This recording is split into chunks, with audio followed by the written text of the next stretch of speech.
Hello friends, Radhe Radhe. जय श्री कृष्णा। कैसे हैं आप सब लोग? मैं आशा करती हूँ कि आप सब लोग स्वस्थ होंगे, मस्त होंगे। मैं फिर से आप लोगों के लिए एक नई वीडियो लेकर आ गई हूँ, अधिक मास की चौथ की। तो मैं इस वीडियो में आपको बताऊंगी कि किस तरह से आप सरल विधि से अधिक मास का चौथ के व्रत कथा सुन सकते हैं। और इस वीडियो में मैं आपको उद्यापन का तरीका भी बताऊंगी। तो हमें पहले किसी जगह को साफ करके एक पटा ले लेना है, पाटा ले लेना है या चौकी ले लेनी है, जो जिसमें भी आपको सहूलियत हो। साफ जगह जगह को साफ करके एक पाटा लगाएं। पाटा लगाने के बाद में हमें थोड़े से गेहूं के दाने उस पर रखने हैं, क्योंकि चौथ माता के उसमें सफ़ेद चीज़ें निषेध होती है। तो गेहूं के दाने हमें लेने हैं, थोड़े से गेहूं के दाने हमें पाटे पर लगने हैं। अगर आपके पास चौथ माता की तस्वीर है तो आप चौथ माता की तस्वीर ले सकते हैं, और अगर आपके पास चौथ माता की तस्वीर नहीं है तो आपके पास गणेश जी हो, उन्हें भी विराजमान कर सकते हैं। और अगर आपके पास गणेश जी नहीं हो तो आप मिट्टी के गणेश जी भी बना सकते हैं और सुपारी के गणेश जी भी बना सकते हैं। मेरे पास सुपारी के गणेश जी थे, तो मैंने आप लोगों को सुपारी के गणेश जी विराजमान करके आप लोगों को मैं दिखा रही हूँ। इस तरह से हमें गणेश जी को विराजमान कर लेना है पाटे पे। गणेश जी को विराजमान करने के बाद सबसे पहले हम इनको जल से छींटे देंगे, शुद्ध करेंगे। ये देखिए गणेश जी मैंने विराजमान कर दिए। इस तरह से आप लोग भी सुपारी के गणेश जी बना के विराजमान कर सकते हैं। और चौथ माता हो तो चौथ माता की तस्वीर ले सकते हैं। अब हम गणेश जी और चौथ माता का ध्यान करके सबसे पहले इनके जल से छींटे देंगे। जल से छींटे देने के बाद जल से छींटे देने के बाद और साथ में याद रहे कि मैंने आपको वीडियो में नहीं दिखाया, क्योंकि मैं, जैसा कि आप लोगों को पता है, आपके डेमो के लिए वीडियो बनाती हूँ। और चौथ का व्रत है कल 3 जून को, तो इसलिए मैं आपको तरीका बता रही हूँ कि किस तरह आसान विधि से आप पूजा कर सकते हैं। फिर उसके बाद में आपको एक थाली लगानी है, उसमें हमें लेना है सिंदूर, मेहंदी, काजल, हल्दी, रोली, मोली और मेहंदी, काजल, दक्षिणा। और भोग लगाने के लिए कुछ भी नहीं होता, आप गुड़ का प्रयोग कर सकते हैं। ये सब चीज़ें आपको अपनी थाली में लेनी है, और एक जल का लोटा ज़रूर लेना है, जिससे कि हमें अर्घ देनी है।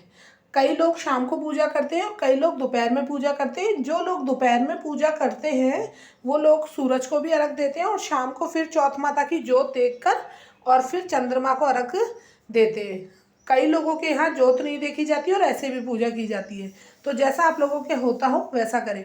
तो हमने गणेश जी को विराजमान कर लिया है। उसके बाद में हम गणेश जी के तिलक लगाएंगे, चावल लगाएंगे, और उसके बाद में उनको हम मोली रूपी वस्त्र अर्पित करेंगे। ये देखिए वीडियो में मैं आपको दिखा रही हूँ। इस तरह से मैंने छोटी थाली में लगाया। इस तरह से आप लोग थाली लगा ले। ये देखिए बार बार में कुप्पी गिर रही है। हाँ, तो इस तरह से हमने थाली लगा ली है।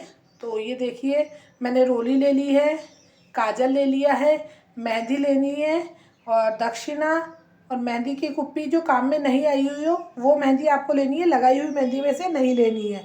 और एक गुड़ प्रसाद के रूप में, कुछ भी नहीं हो आपके घर में प्रसाद के रूप में, तो गुड़ का आप भोग गणेश जी को लगा सकते हैं। इसके बाद में साथ में हमें एक दीपक जरूर जला के रखना है। ये आप ध्यान रखें, मैंने वीडियो में आपको नहीं दिखाया है, क्योंकि मैं सिर्फ आपके डेमो के लिए वीडियो बनाती हूँ, जैसा कि आप लोग सब जानते हैं। तो इस तरह से, और ये जल का लोटा जो मैं आपको वीडियो में दिखा रही हूँ, इसे भी थाली में रखना है। इस जल के लोटे से अगर आप दिन में सुन रहे हैं तो पहले सूरज को रख देंगे, और अगर आप शाम के समय, जोत के समय ये कहानी सुन रहे हैं तो चंद्रमा को रख देंगे। और कहानी सुनते हुए, और ये मैं आपको वीडियो में बता रही हूँ कि हमें 13 बिंदियाँ काजल की लगानी है, रोली की लगानी है, और मेहंदी की 13 बिंदियाँ पट्टे पे लगानी है। ठीक है। इस अधिक मास की चौथ का अपने आप में विशेष महत्व है। तो ये 3 साल में एक बार चौथ आती है, तो हम लोगों को इस चौथ का व्रत जरूर करना चाहिए, क्योंकि 3 साल में हमें इस अधिक मास की इतनी बड़ी चौथ का व्रत करने का मौका मिलता है। तो चलिए आगे। अब मैं आपको इस वीडियो में ये बताऊंगी। इसके बाद हमें कहानी सुननी है, दीपक जला के रखना है। इसके बाद हम कहानी सुनेंगे। कहानी सुनने के बाद में हमें, जो औरतें उद्यापन करना चाहती है वो या तो कहानी हमें हाथ में वो लेकर सुनने हैं, मतलब हाथ में गेहूं के कुछ दाने हमें हाथ में रखने हैं और फिर हमें कहानी सुननी है। तो आप लोगों को सबको पता होगा, कथा की किताब से हमें कहानी सुननी है। और जो लोग चौथ के व्रत का उद्यापन कर रही हैं वो इस साल करें। जो 12 मास, कई औरतें 12 मास की चौथ का उद्यापन कर रही हैं, तो इस साल अधिक मास पड़ रहा है तो इस साल ही उद्यापन कर दे तो सही रहेगा, नहीं फिर 2 साल आप लोगों को इंतजार करना पड़ेगा। उद्यापन में जैसी आपकी श्रद्धा हो वैसा आप उद्यापन कर सकते हैं। आप चाहे तो श्रृंगार का सामान औरतों को दे सकती है। 13 जोड़े 14 होते हैं, जिसमें एक बेस होता है, सासू माँ का बेस बोला जाता है जिसे। उसके अंदर हमें साड़ी, चिटकी, श्रृंगार का सामान, चूड़ा सब रखना है। और जोड़े में उनके पैंट शर्ट, उनको आदमियों को 5 कपड़े करने हैं। तो इस तरह से हम उद्यापन कर सकते हैं। और सीधा अगर हम लोग उद्यापन नहीं कर रहे तो हमें बायना जरूर निकालना चाहिए। हमारे चौथ के व्रत का बायना जरूर निकालना चाहिए। तो ब्लाउज पीस और श्रृंगार का सामान, और उसके साथ हमें दक्षिणा जरूर रखनी है जब हम चौथ की व्रत की कहानी सुन के बायना निकालें।